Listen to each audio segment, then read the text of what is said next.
After relying on the passing game back in Hawaii, Arizona featured more of its running backs in its win over NAU.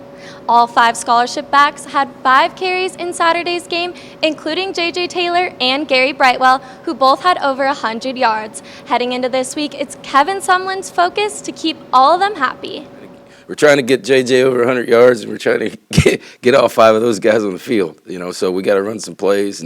But I think what you saw us do is try to get our best when you're talking about the receivers. Yeah, we've got a couple guys that are older, but that were consistent. But what we're trying to do now is get our best players on the field. So it's the reason you saw some more 2-back sets, some split backs, some offset eye, trying to get those guys on the field and get them touches, whether it's in a screen game or just handing them off because they can make people miss and they're home run hitters, all of them. But Bam, I think, is a blend of a lot of those guys. He's a little bit bigger than JJ. He's fast. He can change direction. He's got great hands. So, those guys are. They're all. As soon as a week ago we were talking about Michael Wiley, right?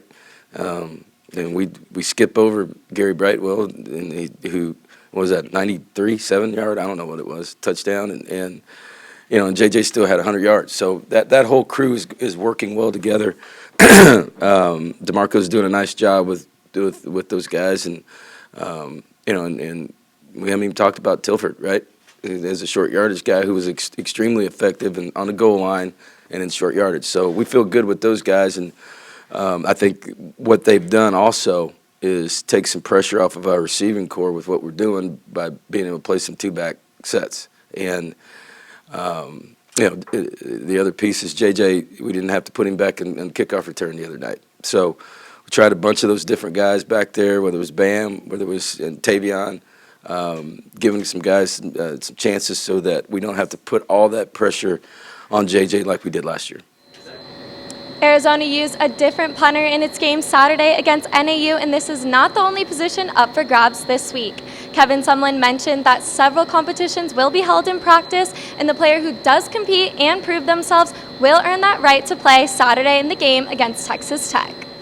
We went with the young guy this week. We'll have another competition this week.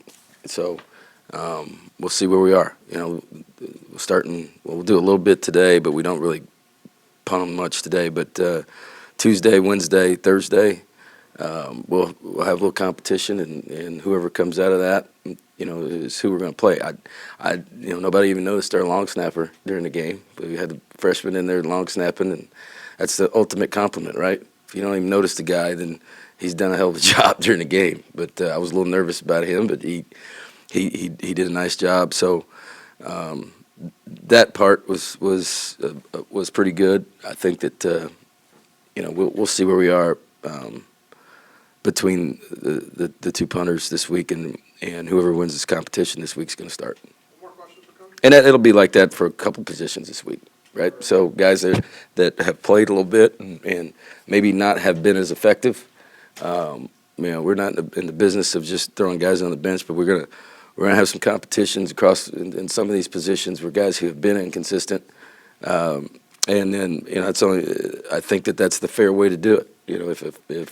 If you can prove during practice, and we're not getting production out of a position, but if you can prove during practice and compete that way during practice, then you're going to earn the right to start and play, and that's where we are right now.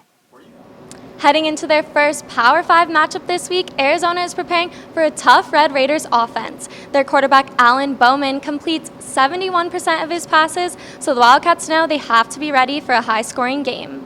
Everybody's going to point to certain plays during the game, in the end. But a game like this with explosive teams, offenses, and it's going to start that way, right? And the goal is to get off the field on 3rd down for both teams, right, and stay on the field, and then who's going to hang on to the ball? Not from a time of possession standpoint, but a turnover margin standpoint. Could be a big factor in this game. I don't know. If there's pressure on our offense, there'd be pressure on theirs too, right? So that's football. We talked about we'll talk about it today. You know, the offense's job is to score one more point than the opponent to win, and the defense's job is just try to stop them every time. Does that work? No, but that's your goal. That's where you work as a team and special teams wise too. So all three of those factors will be in play. You know, as the competition increases, right?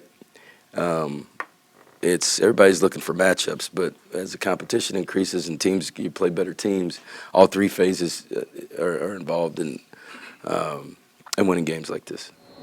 The Wildcats are back here at Arizona Stadium Saturday at 7:30 p.m. for kickoff. Stick with us all week for more coverage and updates. For GOAZCATS.com, I'm Riley Holman.